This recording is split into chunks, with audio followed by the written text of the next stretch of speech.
नमस्कार दोस्तों आज के इस वीडियो के अंदर हम लोग यहाँ पर इटालियन एडिबल्स लिमिटेड के आईपीओ के बारे में बात करने वाले हैं। दोस्तों ये एक एसएमई आईपीओ है और दोस्तों आज की इस वीडियो के अंदर हम लोग यहाँ पर डिटेल में एनालिसिस करेंगे इस आईपीओ का।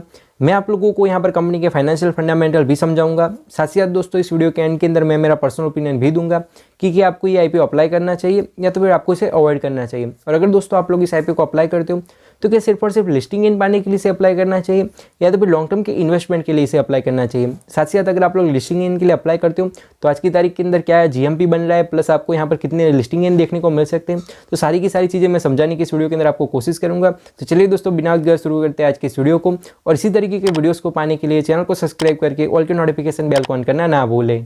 तो दोस्तों आप लोगों को यहाँ पर मैं कंपनी का बिजनेस समझाने के लिए मैं आ चुका हूँ कंपनी के ऑफिशियल वेबसाइट के ऊपर। यहाँ पर जो कंपनी का नाम है वो यहाँ पर इटालियन एडिबल्स लिमिटेड है और जो कंपनी का यहाँ पर ब्रांड नेम है जिसके नाम के ऊपर यहाँ पर जो कंज्यूमर है वो इस कंपनी को जानते हैं उसका नाम है ऑफकोर्स। ओके ठीक है, तो इनके लोगों के जो प्रोडक्ट होते हैं उसके ऊपर ऑफकोर्स छपा हुआ रहता है और इन लोगों का जो ब्रांड नेम है वो यहाँ पर ऑफकोर्स है। अब हम लोग इन लोगों के यहाँ पर प्रोडक्ट्स को समझने की कोशिश करते हैं। तो आप लोग यहाँ पर देख सकते हो कि आप लोग यहाँ पर कुछ फोटोग्राफ देख सकते हो कि कुछ चॉकलेट्स वगैरह है, कुछ लॉलीपॉप्स है और इस तरीके की सारी चीज़ें ये लोग बनाते हैं, जिसके अंदर मैं आपको वन बाय वन समझा देता हूँ। जैसे स्वीट्स के अंदर आप लोग ये देख सकते हो कि ये लोग रबड़ी बनाते हैं, साथ ही साथ यहाँ पर चॉकलेट का पेस्ट बनाते हैं, साथ ही साथ ये लोग यहाँ पर लॉलीपॉप्स बनाते हैं, साथ ही साथ ये लोग यहाँ पर कैंडीज़ बनाते हैं, अलग अलग चॉकलेट्स बनाते हैं।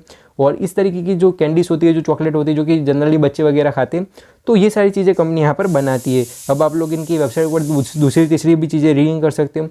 प्लस इन लोगों ने अच्छे खासे यहाँ पर अच्छे से वेबसाइट को डिज़ाइन किया है, अच्छी अच्छी चीज़ों को मेंशन किया गया है कि वाई चूज़ अस, कि भाई हमारे प्रोडक्ट आप लोग क्यों खरीदेंगे। तो भाई इन लोगों ने क्वालिटी कंट्रोल को रीज़न बताया, साथ ही साथ फेस इंग्रेडिएंट को अपना रीज़न बताया है, साथ ही साथ कॉस्ट इफेक्टिव को अपना रीज़न बताया है। तो ओवरऑल वेबसाइट अच्छी है, प्लस इन लोगों का बिजनेस भी अच्छा देखने को मिल रहा है। साथ ही साथ सारी की सारी चीज़ों को अच्छे से मेंटेन किया गया है। आखिर के अंदर अपना जो कॉन्टैक्ट का नंबर है वो सब भी यहाँ पर दिया गया है।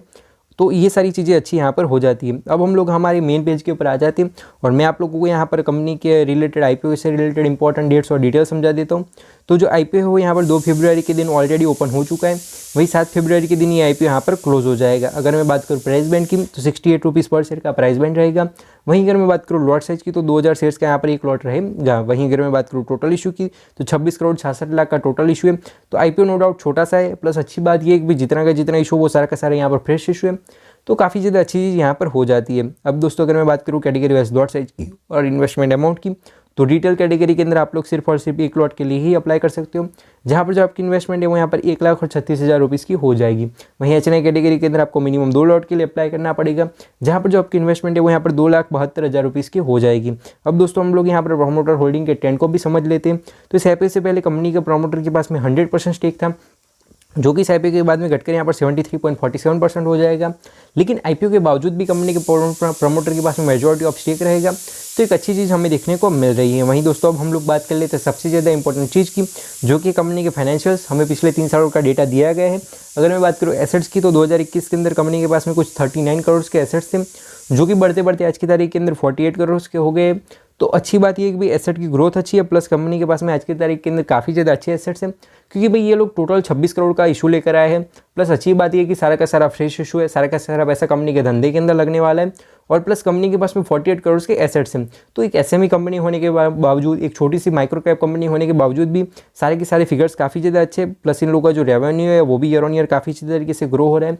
साथ ही साथ अगर हम लोग यहाँ पर प्रॉफिट आफ्टर टैक्स को समझने की कोशिश करें तो 2021 के अंदर कंपनी का प्रॉफिट 86 लाख का था, जो कि घटकर 2022 के अंदर 80 लाख का हो गया। फिर वो बढ़कर फाइनेंशियल ईयर 2023 के अंदर 2 करोड़ 64 लाख का हो गया। तो no doubt year on year profit की ग्रोथ अच्छी है। प्लस मार्च के अंदर जैसे फाइनेंशियल ईयर खत्म हुआ तो वहाँ से लेकर अगस्त के बीच के अंदर भी कंपनी ने 2 करोड़ 9 लाख का प्रॉफिट बुक करा है। तो काफ़ी ज़्यादा अच्छी चीज़ हमें देखने को मिल रही है। वहीं दोस्तों अगर मैं बात करूँ नेटवर्थ रिजर्व्स एंड सरप्लस की तो ईयर ऑन ईयर हमें इसके अंदर भी अच्छी ग्रोथ देखने को मिल रही है। नो डाउट जो कंपनी के रिजर्व्स एंड सरप्लस है वो थोड़े से यहाँ पर कम हो गए, लेकिन नेटवर्थ की ग्रोथ हमें ओवरऑल अच्छी देखने को मिल रही है। वहीं दोस्तों अगर मैं बात करूँ यहाँ पर सारे के सारे रेशियोज़ की तो इन लोगों का जो ROE है वो हमें यहाँ पर 24% का देखने को मिल जाता है। तो नो डाउट ये काफ़ी ज़्यादा अच्छा हो जाता है। प्लस ROC जो है वो पर्सनली मुझे काफ़ी ज़्यादा अच्छा लगा, यानी कि जो रिटर्न ऑन कैपिटल एम्प्लॉयड है, मतलब कि ये लोग जो पैसा अपने धंधे के अंदर लगा रहे हैं उसके ऊपर कुछ 19.32% के रिटर्न ला कर दे रहे हैं। तो ये ओवरऑल काफ़ी ज़्यादा अच्छा यहाँ पर हो जाता है। वहीं अगर मैं बात करूँ डेट टू इक्विटी रेशियो की तो 1.6 का कंपनी का डेट टू इक्विटी रेशियो है। तो नो डाउट दोस्तों ये रेशियो थोड़ा सा हमें ज़्यादा देखने को मिल रहा है। और अब मैं आपको ये भी जस्टिफाई करके दिखाता हूँ क्यों, क्योंकि भाई कंपनी नो डाउट छोटी है और इन लोगों के ऊपर डेट भी थोड़ा सा ज़्यादा है इक्विटी के कंपैरेटिवली, लेकिन मैं ये कहना चाह रहा हूँ कि भाई जो कंपनी के पास में एसेट्स हैं वो काफ़ी ज़्यादा अच्छे हैं, प्लस इस आईपीओ के जरिए कंपनी काफ़ी ज़्यादा पैसा रेस करी है। तो इन लोगों के लिए अपने जितने भी डेट या बोरिंग वगैरह है उसका रीपेमेंट करना यहाँ पर कोई दिक्कत वाली बात यहाँ पर नहीं है। प्लस इन लोगों का जो रिटर्न ऑन नेटवर्थ है वो 24% का देखने को मिल रहा है, तो ये भी काफ़ी ज़्यादा अच्छा हो जाता है। वहीं दोस्तों अगर मैं बात करूँ यहाँ पर आईपीओ के यहाँ पर जो प्री आईपीओ और पोस्ट आईपीओ दोनों के ही अर्निंग पर शेयर और पी रेशियो को अगर हम लोग समझने की कोशिश करें, तो अगर हम लोग यहाँ पर एवरेज 3 रुपीज़ का अर्निंग पर शेयर लेकर चलते हैं, साथ ही साथ यहाँ पर 20 से लेकर 25 के बीच का हम लोग यहाँ पर पी रेशियो लेकर चलते हैं, तो ओवरऑल हमें कंपनी की वैल्यूएशन काफ़ी ज़्यादा फेयर देखने को मिल रही है। और अब मैं ऐसा क्यों बोल रहा हूँ, मैं आपको यहाँ पर पीयर कंपैरिजन करके भी समझा देता हूँ। हमें यहाँ पर पीयर के लिए इसी सेक्टर की 2 लिस्टेड कंपनियाँ दी गई है और दोनों ही कंपनियों का यहाँ पर पी रेशियो नेगेटिव है, आप लोग देख ही सकते हो। तो इसका सीधा मतलब क्या होता है कि दोनों ही कंपनियाँ लॉस मेकिंग है। और ये जो इटालियन एडिबल्स लिमिटेड है, ऑफकोर्स लिमिटेड जो है, तो ये जो है कंपनी नो डाउट छोटी कंपनी है, लेकिन फिर भी ये लोग प्रॉफिटेबल कंपनी है, प्लस पी रेशियो भी कम है। तो हमें जो कंपनी की वैल्यूएशन है वो काफ़ी ज़्यादा अच्छी देखने को मिल रही है। और इसका जो इम्पैक्ट है आप लोग रिटर्न ऑन नेटवर्थ भी देख सकते हो कि इन लोगों के सेक्टर के कंपेरेटिवली रिटर्न ऑन नेटवर्थ भी काफ़ी ज़्यादा अच्छा है। तो नो डाउट कंपनी की वैल्यूएशन भी फेयर है, प्लस सेक्टर के कंपेरेटिवली कंपनी अच्छी खासी वैल्यूएशन के ऊपर हमें देखने को मिल रही है। अब दोस्तों हम लोग बात कर लेते हैं ऑब्जेक्ट्स ऑफ द इशू कि भाई साहब ये लोग यहाँ पर आईपीओ लेकर क्यों आए हैं। तो उन लोगों ने यहाँ पर setting up of the proposed manufacturing facility को अपना रीज़न बताया, क्योंकि ये लोग अपना मैन्युफैक्चरिंग का यूनिट जो है वो सेटअप करना चाह रहे हैं, तो नो डाउट अच्छा रीज़न हो जाता है। साथ ही साथ रीपेमेंट ऑफ सर्टेन बोरिंग्स को अपना रीज़न बताया कि जितने भी डेट या बोरिंग वगैरह ले रखे तो उसमें से कुछ का रीपेमेंट करना चाह रहे हैं, तो ये भी रीज़न काफ़ी ज़्यादा अच्छा हो जाता है। टू मीट इंक्रीमेंटल का वर्किंग कैपिटल रिक्वायरमेंट्स को अपना रीज़न बताया कि भाई धंधा चलाने के लिए पैसा चाहिए। साथ ही साथ जनरल कॉर्पोरेट पर्पसेस को अपना रीज़न यहाँ पर बताया है। तो नो डाउट दोस्तों आईपीओ के पीछे का रीज़न भी हमें काफ़ी ज़्यादा फेयर देखने को मिल रहा है। दोस्तों ये जो आईपीओ वो यहाँ पर 2 तारीख के दिन ओपन हुआ था, फिर 3 और 4 तारीख को तो यहाँ पर रजा थी, मतलब कि छुट्टी थी सैटरडे संडे की। तो इस आईपीओ को ओपन हुए यहाँ पर 1 दिन हुआ है और पहले दिन का जो सब्सक्रिप्शन है वो हमें कुछ इस तरीके का देखने को मिल रहा है। अदर कैटेगरी के अंदर आईपीओ 1.33 टाइम्स ओवर सब्सक्राइब हुए हैं, वही रिटेल कैटेगरी के अंदर जो आईपीओ वो 7.55 टाइम्स जितना ओवर सब्सक्राइब हुआ है। तो नो डाउट दोस्तों पहले दिन के हिसाब से ठीक ठाक सब्सक्रिप्शन देखने को मिल रहे हैं, लेकिन अगर आने वाले दिनों के अंदर अच्छा खासा सब्सक्रिप्शन आता है तो हमें ज़्यादा से ज़्यादा लिस्टिंग इन भी देखने को मिल सकते हैं। और दोस्तों मैं आपको यहाँ पर साथ ही साथ इन लोगों का ग्रे मार्केट प्रीमियम यानी कि जीएमपी भी समझा देता हूँ। तो जो है वो दोस्तों आईपीओ जो है वो यहाँ पर 2 तारीख के दिन ओपन हुआ, तभी कुछ 20 रुपीज़ का जीएमपी था और आईपीओ से अगले दिन को भी यहाँ पर 20 रुपीज़ का जीएमपी था और कुछ यहाँ पर कुछ 30% की लिस्टिंग इनकी यहाँ पर एक्सपेक्टेशन बन रही है। तो दोस्तों अच्छी बात ये है कि भी जो इन लोगों का ग्रे मार्केट प्रीमियम में जो जीएमपी है वो हमें अच्छा सा देखने को मिल रहा है, प्लस कुछ 29 to 30% के लिस्टिंग इनकी एक्सपेक्टेशन बन रही है। तो नो डाउट ये भी हमें काफ़ी ज़्यादा अच्छे देखने को मिल रहे हैं। तो दोस्तों हम लोगों ने यहाँ पर डिटेल में एनालिसिस करा इटालियन एडिबल्स लिमिटेड के आईपीओ का। अगर मैं बात करूँ मेरे पर्सनल ओपिनियन की, पर्सनली मुझे कंपनी काफ़ी ज़्यादा अच्छी लगी, कंपनी के फाइनेंशियल फंडामेंटल भी अच्छे हैं।